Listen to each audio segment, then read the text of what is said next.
Hello, everybody, and welcome to Access Granted. Oh my gosh, I am so ready to talk to you today that I wanted to go live. I know it's a lot that's going on. I am still learning all of this stuff. So, you may see in my background where I have my music on. I don't know, but I just wanted to come and talk to you really, really quick. It has been an interesting time for me. Let me just tell you, this year has already proven that God is real, and it has already proven that life be lifing. Life be lifing. And it's a lot when life is lifing. But I am enjoying every minute of it. I am learning so much more about me and myself. And so I am just grateful to each of you who have come to view, whether you're viewing live or whether you're viewing on the replay. Thank you for coming to Access Granted with me, your host, Sharon L. Grant. It's Thursday, and this is the time that I get to talk to you. So today I just wanted to briefly talk to you a little bit about something that, has been plaguing me for some time. Well, back in the day, it was really plaguing me for some time. And you guys feel free to chat with me. I am on YouTube and I am on Facebook at this time. So feel free to watch me on YouTube and on Facebook. And I'm just going to talk to you just a little bit about I can't enjoy my now because I'm too worried about my next. And I know you're probably like, what in the world is she talking about? Well, I'll tell you. So, throughout my life, I know a lot of you have already heard my story. 23 years ago, almost 24 years ago, my husband passed away. And in his passing away, I immediately, of course, became a single parent. To all my single parents out there, God bless you, because it is not the easiest job to be a single parent. I just tell you.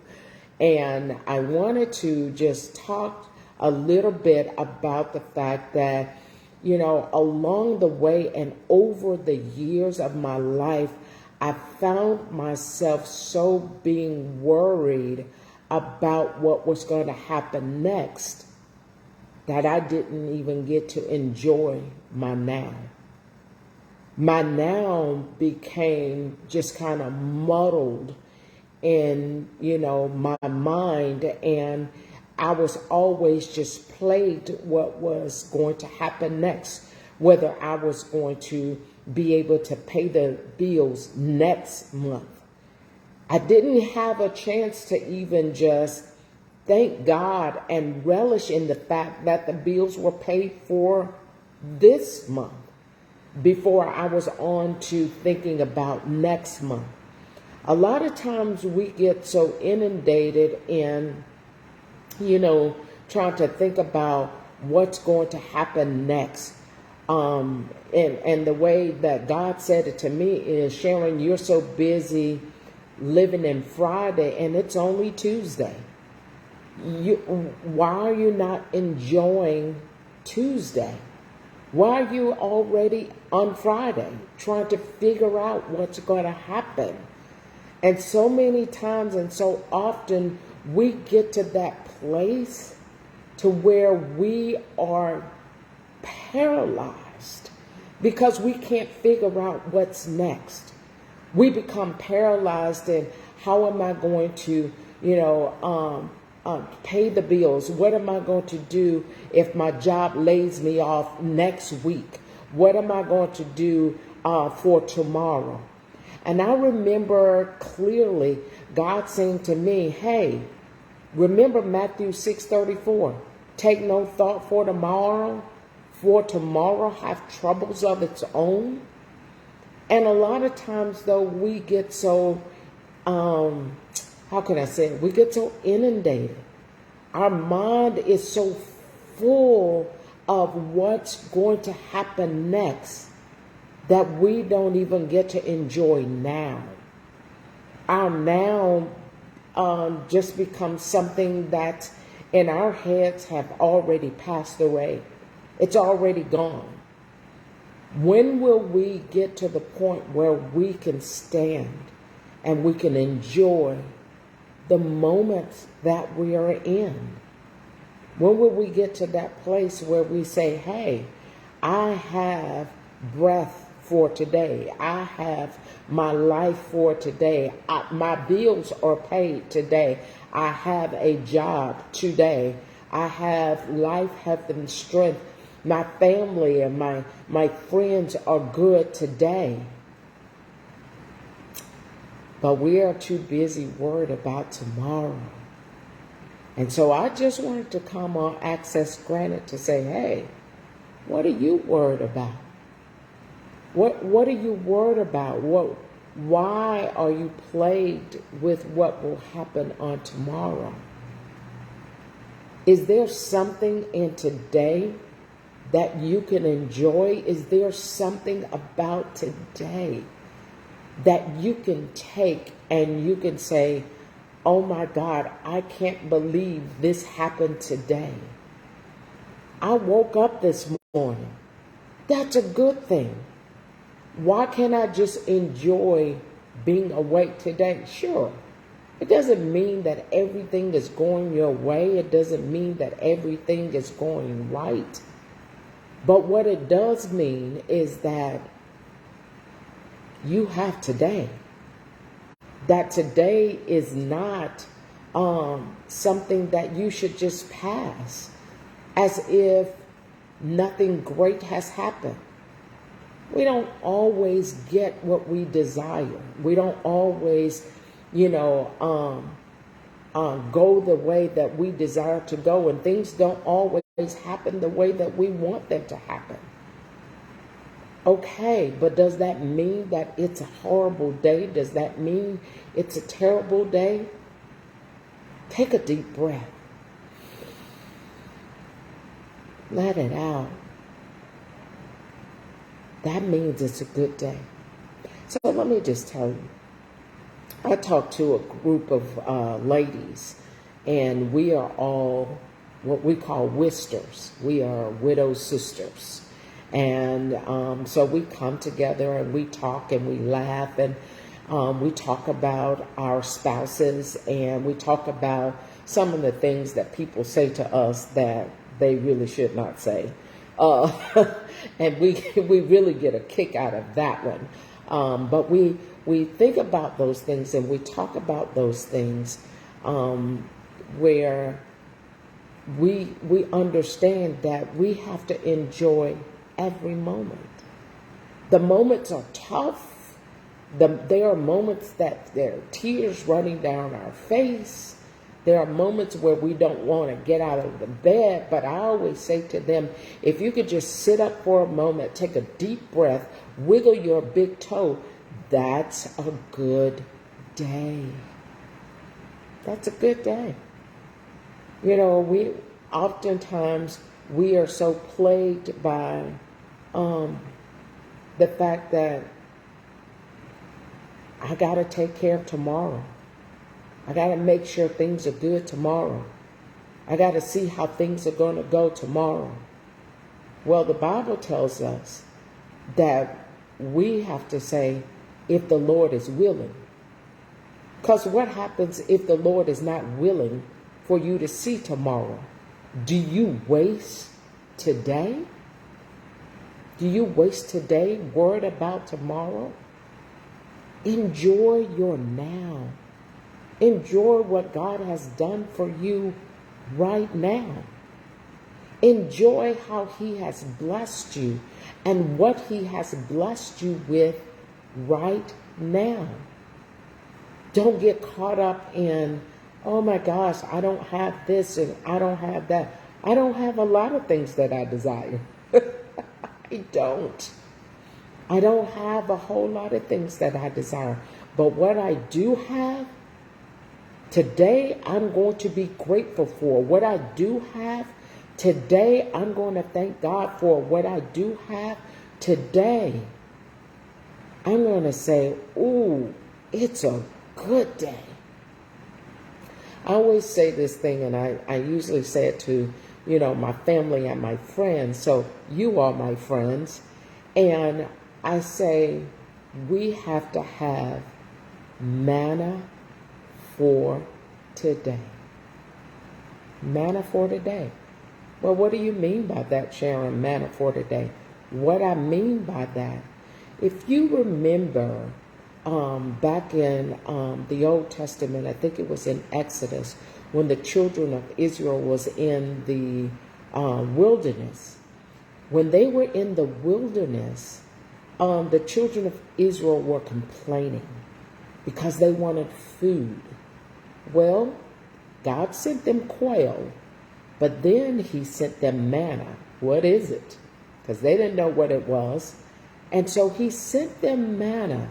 And when he sent them manna, he gave them strict instructions. He said, take only what you need for today. Do not take enough manna for tomorrow. Do not take enough manna for next week. Take enough manna for today. He said, because if you take more manna than you need, then what happens? It spoils.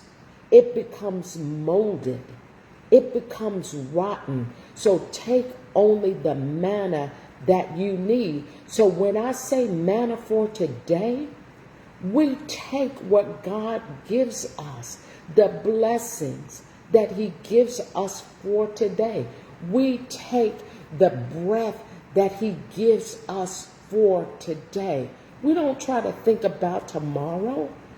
We don't try to think about, how everything is going to be impacted tomorrow. We think about what's happening today. The Bible says that when Jesus taught his disciples to pray, one of the things that he says is, give us this day our daily bread. Feed me today what it is you want me to have, God. Feed me the word that you want me to have today. And today, that word is, let me have joy in sadness. Let me have strength where I'm weak. Let me have the patience that I need for today.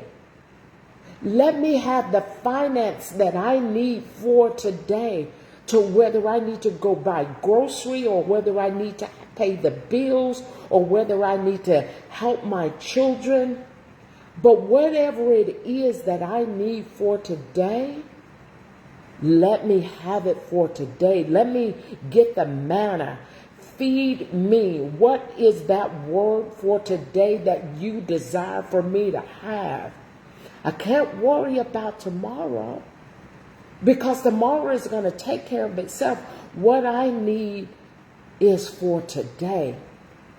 What encouragement do you need for today? What do you need from God today? Don't try to figure out, tomorrow this may happen. What if it doesn't happen? And you've wasted thinking about tomorrow on today. You gotta relish in these moments. You gotta take every moment that you are given. You're given these 24 hours on, what's the date? February 16th. What do you do with them? What do you say? How do you enjoy? Take off the spirit of heaviness and put on the garment of praise for today. You're going, Sharon, it's not that type of party though, girl. I'm out here in these streets. It's hard out here. It's difficult. Every time I turn around, something is happening. If it's not one thing, it's another. If I don't do this, then that happens. If I don't say this, then somebody else says that. I get it. I really get it. But here's the thing, is that whatever happens today, it didn't happen by happenstance. It's not an oops. And we do not serve a God who doesn't know what is happening in our lives. When are we going to trust him with our today and our tomorrow? When will we step back out of what we want to do and what we desire to think and how we desire to react and trust him?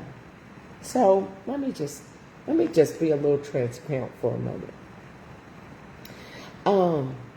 I was having a moment where I was thinking about how I was going to do something for tomorrow and for next week. And I'll tell you, I panicked. I panicked about that thing. It kind of really got in my heart and in my spirit, and it became overwhelming to me. And I had to go back to God in honesty. I had to be very transparent to him. And in my transparency, I simply said, God, I'm asking you to help my unbelief right now. I'm asking you to help me because I'm way over in tomorrow and next week, and I'm not even enjoying today. I'm not enjoying where I am today because I'm already in next week. And so when I stopped and I was quiet so that I could hear him speak, we got to know that we have to be quiet. After we ask God, after we talk to God and let him know where we are, we have to quiet ourselves. We have to quiet our minds. We have to quiet our spirits and allow God to begin to speak.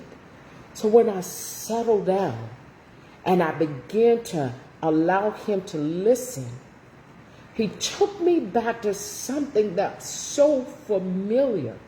And if it sounds like my voice is breaking up, it is because I was so blessed by the fact that God spoke to me about this. And he said, Sharon, he said, remember when Thomas doubted what the other disciples said after I was resurrected? He said, go back to John chapter number 20. He said, Thomas would not believe when the disciples said that I came. He said, unless I see the nail prints in his hands and in his feet, I will not believe. And so because Thomas said he would not believe, I showed up. And it was not until I showed up that Thomas believed that I had already come to visit the disciples before. He said, but in verse number 29, this is what I had to tell Thomas. He said, I told Thomas, Thomas, you believe because you have seen. But blessed are they who believe but have not yet seen. Okay. I know that may not impact you like that impacted me, but that impacted me so much because God said to me, Sharon, you're so concerned about what's going to happen tomorrow or next week, but don't you understand that you are more blessed if you go ahead and believe that I will take care of it before you even see it manifested in reality?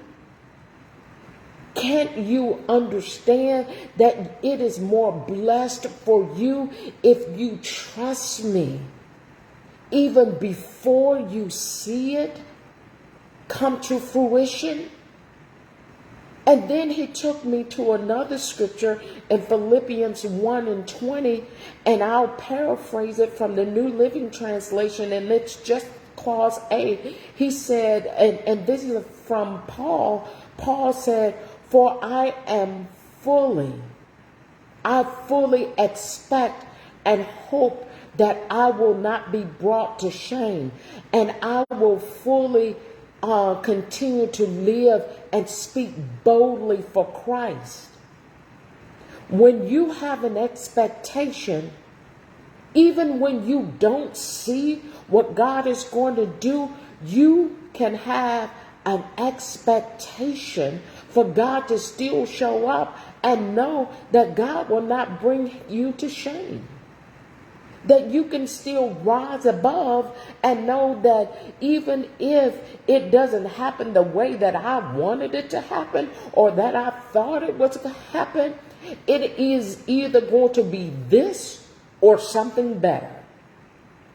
God is either going to bless me in the way that I ask, or he's going to give me something better.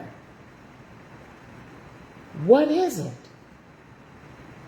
But whatever it is, you can always trust and believe that God is going to come through. So whether you are trying to think about tomorrow or you're trying to think about next week, what about now? What are you saying to God right now? What are you thanking him for right now? How is your day going right now? Have you thought about every breath that you've taken since you got up this morning? You know, it was one morning. I just went throughout my whole body thanking God. And I found myself thanking God for my spleen. I have no idea what the spleen does, but I was thanking God for my spleen. Because we so many times get caught up in the what can happen. We get caught up in what may happen. We get caught up in the future. And we don't even enjoy the now. We don't enjoy this moment. So I just wanted to come and tell you, what can you thank God for now? How can you enjoy the now? Not the next week, not the next hour, not the next month or the next year. How can you enjoy the now? Thank God for right now, for this moment. Again, take a deep breath. Let it out. That's the now. The now. It's what you should be thanking God for. Yeah. Now, you probably received a phone call that was not a great one. Sometimes you may receive a diagnosis that's not real good. I've been laid off before. You may receive that pink slip or that layoff. Or it may be where your children or your family, they're in need and you have no way to help them. That's how your now is going. But here's the thing that I have begun to think about, is that even though that now may not be all that I desire it to be, I still got breath in my body, number one. And number two, God is still able. He's still able. He still can. And if you trust him, he will still deliver. So even if the now doesn't look that good, understand that God is still in the now. Treasure that moment. Walk in that moment. Live in that moment. To know that every step that you take, every move that you make in this moment, it's a moment that you can enjoy. It may not all be light and happy, but there is something that you can thank God for. So take this time to enjoy the now before you try to move on to the next. So that's access granted for today. I know, make sure that you subscribe. Go to Access Granted with Sharon L. Grant on YouTube and make sure you subscribe. I'm going to have friends. I'm going to have just words of inspiration. And please feel free to check out previous episodes. The previous episodes, I had my special guest, Charles Rambo, and we tackled some tough issues about law enforcement and the atrocities that we have seen against the Black community. So check out those previous episodes and make sure that you share. Don't hold me all to yourself.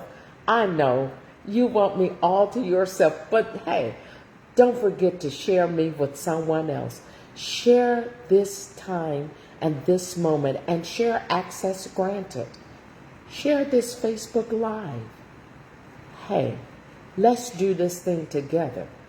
Let's live this life out with love for one another. I love you all. Take care. God bless. And thank you for joining Access Granted. Bye.